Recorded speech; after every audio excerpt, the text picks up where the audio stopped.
Hello दोस्तों, आप देख रहे हैं द ऑटोमैन और आज हम बात करेंगे नॉक्स सेंसर के बारे में।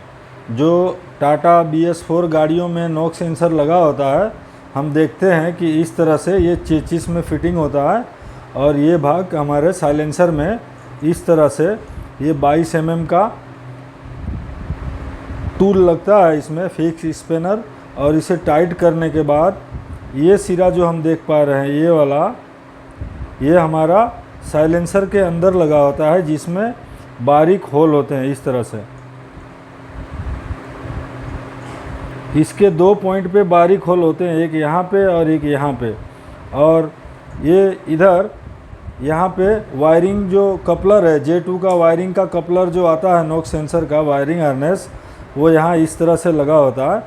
तो हम आज इसके बारे में बात करेंगे। ये नॉक्स सेंसर जो आप देख पा रहे हैं, ये BS4 गाड़ी का है और ये सिर्फ BS4 में ही लगता है, 6 में नहीं लगता है। इसमें हम देखेंगे कि ये काम कैसे करता है और इसमें फोल्ड आने पे क्या क्या फोल्ड कोड एक्टिव होता है, और अगर इसकी वायरिंग चेक करना है तो हमें किस तरह से चेक करना है, और नॉक्स सेंसर बदली करना है तो हमें कैसे बदलना चाहिए, और कब हमें नॉक्स सेंसर को बदली करना है, कब चेक करना है। तो इस वीडियो में आप बने रहिए, ऐसे ही नई जानकारी हम आपके साथ शेयर करते रहेंगे। सबसे पहले हम देखेंगे कि हमारा नॉक्स सेंसर क्या काम करता है। तो नॉक्स सेंसर का एक ही काम है, ECM को बताना कि कितनी मात्रा में नॉक्स गैस हमारे आफ्टर ट्रीटमेंट सिस्टम से बाहर निकल रही है। मतलब हमारे साइलेंसर से जो धुआं बाहर निकल रहा है, उसमें कितनी मात्रा में नॉक्स गैस बाहर वातावरण में जा रही है।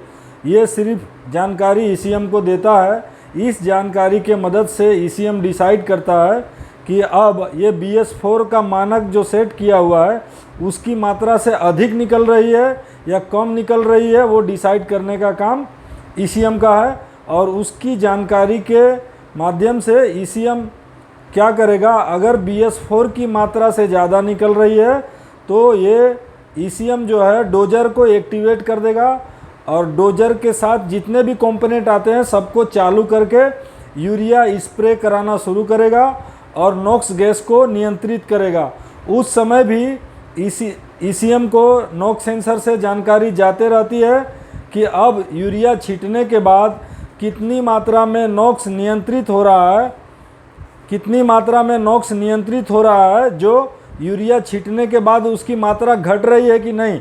जब इसकी जानकारी से ECM पता लगाएगा कि अब जो साइलेंसर में से जो धुआं निकल रहा है, उसमें नॉक्स गैस की मात्रा BS4 मानक के अंदर आ चुकी है, अंडर BS4 स्टेज। मतलब BS4 का जो मानक सेट किया हुआ है कि इससे ज़्यादा नॉक्स नहीं निकलना चाहिए, उसके अंदर आ जाती है, लिमिट के अंदर। तो ECM डोजर को और डोजर के जितने भी कंपोनेंट हैं सबसे काम लेना बंद कर देता है। जैसे ही फिर थोड़े देर के बाद नॉक्स सेंसर की जानकारी अगर ECM में ये जा रही है कि अब BS4 मानक से अधिक हो गया, तो फिर से ये डोजर को एक्टिवेट कर देगा, यूरिया छींटना शुरू हो जाएगा और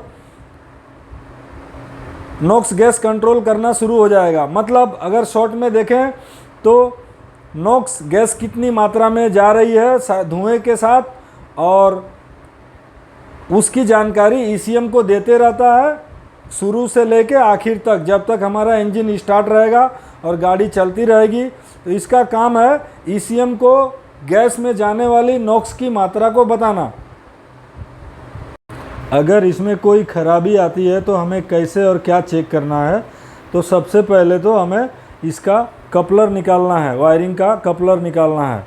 इसको, ये जो लॉक है पीला वाला, इसको हम बाहर से इस तरह से खींचेंगे किसी भी चीज़ से तो ये निकल जाएगा। इसको जब हम खींचेंगे तो ये इस तरह से निकल जाएगा, और ये बाहर जाने के बाद हमें इस 4 पिन में वोल्टेज चेक करना है। एक में हमें बैटरी के बराबर वोल्टेज मिलना चाहिए। एक में अगर हमारी बैटरी 25 वोल्ट चार्ज है तो ये 25 वोल्ट बताएगा, और 24 वोल्ट चार्ज है तो 24 वोल्ट बताएगा। अगर 23 वोल्ट चार्जिंग है तो 23 वोल्ट बताएगा। मतलब एक में 24 वोल्ट का हमें करंट मिलना चाहिए, दूसरे में हमें अर्थिंग अर्थ मिलना चाहिए, ग्राउंड जिसे बोलते हैं। अगर मल्टीमीटर से चेक करेंगे तो यहाँ पे 24 या 24 प्लस दिखाएगा वोल्टेज, और यहाँ पे एक पिन में हमें दिखाएगा अर्थिंग, जिसकी कॉन्टिन्यूटी ग्राउंड चेचिस से लेंगे तो हमारा बीप बजेगा। उसके बाद एक पिन में हमें 3 वोल्ट और एक पिन में हमें 2 वोल्ट आना चाहिए। हमें ये भी ध्यान रखना है कि ये 3 और 2, ये दोनों में अगर 3 में प्लस आता है, 3 प्लस आता है, तो ये 2 वोल्ट में 2 से थोड़ा कम आना चाहिए। मतलब ये हमारा कैन बस का वायर है, कैन कम्युनिकेशन का दोनों वायर है, लो कैन और हाई कैन का। तो इसमें मिला के टोटल 5 वोल्ट से ज़्यादा नहीं होना चाहिए। कैसे चेक करना है? एक में 24 वोल्ट, एक में ग्राउंड, एक में 2 वोल्ट, एक में 3 वोल्ट, इस तरह से हमें चेक करना है।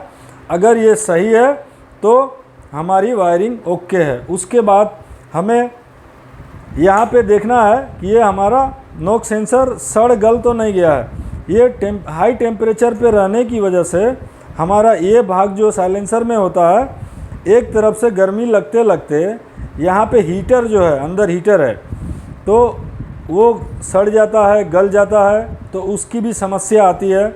उसके बाद ये जो हमारा ये देख रहे हैं, इसके अंदर सर्किट है, वो सर्किट मैं दिखाता हूँ। ये जो काला भाग है इसे हम उखाड़ेंगे, ये यहाँ 2 लॉक पे लॉक रहता है, प्लस यहाँ चारों तरफ से सटाया हुआ रहता है ग्लू से। उसे हमें तोड़ना पड़ता है, तब जाके हमें सर्किट दिखाई देगी। और जो सर्किट हम देख पा रहे हैं ये इस तरह से है। ये सर्किट जो है हमारे नॉक सेंसर का प्रोसेसिंग यूनिट है। हमारा नॉक सेंसर है जिसमें ये J2 वायरिंग के माध्यम से जो यूरिया का जो वायरिंग का कपलर है हमारा, जो नॉक सेंसर में लगता है, यहाँ पे 4 वायर है। और जो हमारे ये नॉक सेंसर के नोजल पे जो लगा हुआ है हीटर पे, यहाँ पे 8 वायर है टोटल। ये इस तरह से, ये देखिए, ये टोटल 8 वायर है। तो यहाँ से जो भी जानकारी जाती है वो हमारे इस प्रोसेसर के अंदर प्रोसेस होती है। और नॉक सेंसर सिर्फ काम की जानकारी, कितनी मात्रा में नॉक्स जा रही है, वोल्टेज के माध्यम से इस वायर के होते हुए ईसीएम को भेजता है। ईसीएम नॉक सेंसर से जितने भी वायर हैं उसमें कोई भी प्रोसेसिंग का काम नहीं करता है, सिर्फ इससे जानकारी लेता है कि वोल्टेज के माध्यम से बताओ कि कितनी मात्रा में नॉक्स जा रही है। और नॉक्स की गिनती यहाँ इस नोजल के माध्यम से यहाँ पे होती है इस प्रोसेसर में। यानी जो वायरिंग के साथ जो हमारा ईसीएम जुड़ा है, ये सारी जानकारी यहाँ प्रोसेस होती है और वोल्टेज में कन्वर्ट होती है। और उसके बाद ईसीएम में सिर्फ फाइनल डेटा जाता है वोल्टेज की भाषा में। वोल्टेज जाने से ईसीएम समझ जाता है कि इतना वोल्ट की जानकारी आई है, मतलब नॉक्स इतना बन रहा है। साइलेंसर में नॉक्स की गिनती करने का काम ईसीएम का नहीं है, सिर्फ वो पूछता है नॉक सेंसर को, नॉक सेंसर प्रोसेसिंग करके बताता है। इसीलिए हमारा नॉक सेंसर थोड़ा महंगा आता है। हम देखेंगे कि और भी जितने हमारे सेंसर हैं उससे ज़्यादा दाम हमारे नॉक सेंसर का ज़्यादा दाम है, अधिक है। तो कीमत ज़्यादा होने का कारण है कि पूरा सर्किट होता है। ये सर्किट अगर इसमें कोई शॉर्ट सर्किट होता है तो उसका फॉल्ट कोड अलग से जनरेट होगा। जैसे कि अब देखते हैं कि फॉल्ट कोड जो होता है वो किस कारण से, कोई किस भाग के ख़राब होने से कौन सा फॉल्ट कोड आता है। तो हम देखेंगे कि नॉक सेंसर का मैक्सिमम जो फॉल्ट कोड आता है 2772, 2773, 1887, 3583, ये 4 मुख्य फॉल्ट कोड है नॉक सेंसर के। तो 2772, 2773 जो फॉल्ट कोड आता है वो हमारा नॉक सेंसर में या तो नॉक्स की मात्रा ज़्यादा बन रही है इंजन में और वो साइलेंसर में जो धुएं के अंदर नॉक्स ज़्यादा जा रही है, ऐसी जानकारी नॉक्स सेंसर ईसीएम को बताएगा। या तो ज़रूरत से बहुत कम बन रही है, जो हमेशा बनती है उससे कम बन रही है, ऐसी जानकारी अगर ईसीएम को नॉक्स सेंसर बताएगा तो 2772 और 2773 का फॉल्ट कोड एक्टिव होगा। अगर 1887 का फॉल्ट कोड दिखा रहा है after treatment 1 outlet NOx sensor, circuit का फॉल्ट कोड अगर दिखा रहा है, इस सर्किट में कोई शॉर्ट सर्किट होती है, ये 8 वायर और इस सर्किट के अंदर, तो 1887 का फॉल्ट कोड एक्टिव करेगा। उस समय हमें नॉक्स सेंसर को बदलना पड़ता है। अगर सर्किट शॉर्ट बता रहा, short circuit NOx sensor circuit का समस्या आती है तो हमें नॉक्स सेंसर बदलना पड़ता है। अगर ये जो इसमें कोई समस्या आती है, इस नोजल के अंदर जो हीटर की कोई समस्या आती है, तो 3583 after treatment 1 NOx sensor heater का एबनॉर्मल रेट ऑफ चेंज, बहुत ज़्यादा गरम या बहुत ज़्यादा कम गरम ठंडा, जो साइलेंसर में से धुआं जा रहा है, ये इसके अंदर ये जो 8 वायर है, इसके अंदर एक आउटलेट का टेम्परेचर सेंसर भी है। तो अगर उसमें कोई समस्या होती है, आउटलेट का टेम्परेचर बहुत ज़्यादा घटता है या बहुत ज़्यादा बढ़ता है इनलेट के मुकाबले, तो 3583 का फॉल्ट कोड एक्टिव होता है। उस समय भी हमें नॉक्स सेंसर अधिकतर करके बदली करना पड़ता है। तो इस तरह हमने देखा कि नॉक्स सेंसर में नॉक्स सेंसर कैसा दिखाई देता है, किस तरह से काम करता है, उसमें कितने तरह के फॉल्ट कोड आते हैं, नॉक्स सेंसर को कैसे चेक करना है, उसको बदली करने के लिए हमें यहाँ से और यहाँ से खोल के वायर खोल के निकालना पड़ता है, किस तरह से हमें बदली करना है और कौन सा फॉल्ट कोड आया है तो हमें क्या चेक करना है। सर्किट हम चेक नहीं कर सकते, तो 1887 नॉक्स सेंसर सर्किट का फॉल्ट कोड आता है तो भी हमें बदली करना है। 3583 after treatment abnormal rate of change, heater का एबनॉर्मल रेट ऑफ चेंज का फॉल्ट कोड आता है तो भी हमें नॉक्स सेंसर बदली करना पड़ता है। किसी किसी केस में 2772 और 2773 के फॉल्ट कोड में भी हमें नॉक्स सेंसर बदली करना पड़ता है। अगर गाड़ी हमारी 3.5 लाख से 4 लाख किलोमीटर चल चुकी है और नॉक्स सेंसर में 2773 2772 का फॉल्ट कोड आता है, तो उस केस में हमें नॉक्स सेंसर की वायरिंग में वोल्टेज चेक करना है और उसे बदलना पड़ता है।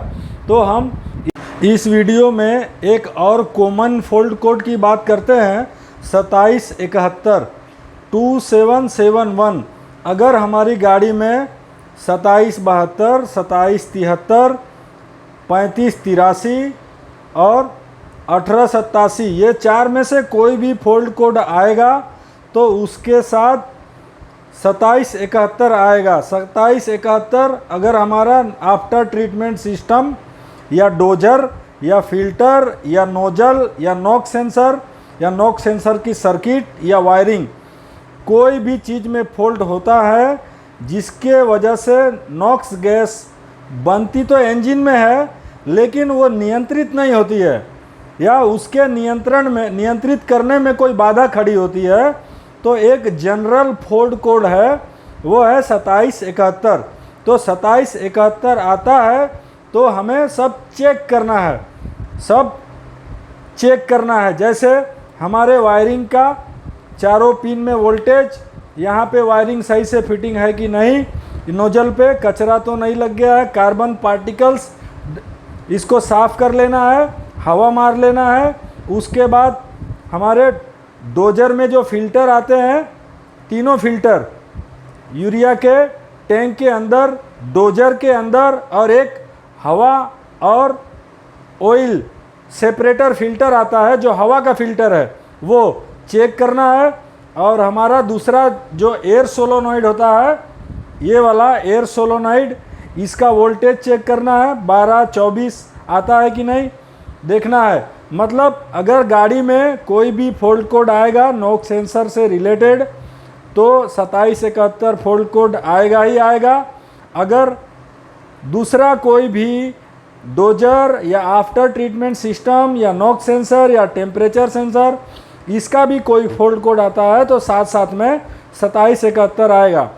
तो अगर हमें फॉल्ट कोड पे, एक्टिव फॉल्ट कोड पे काम कर लेंगे तो साथ साथ में 2771 क्लियर हो जाता है काम होने के बाद। तो 2771 कोई खास एक पार्ट्स के डैमेज होने से नहीं आता है, बल्कि पूरे सिस्टम की कार्य क्षमता घटने से आता है। तो 2771 फॉल्ट कोड आने पे हमें पूरे सिस्टम को सही से चेक करना है कि क्या फॉल्ट कोड है जिसके वजह से 2771 भी आया है। तो इस वीडियो में बस इतना ही। अगर आपका कोई सवाल है तो आप हमें कमेंट में पूछ सकते हैं, हम उनका जवाब देने की कोशिश करेंगे। Thank you.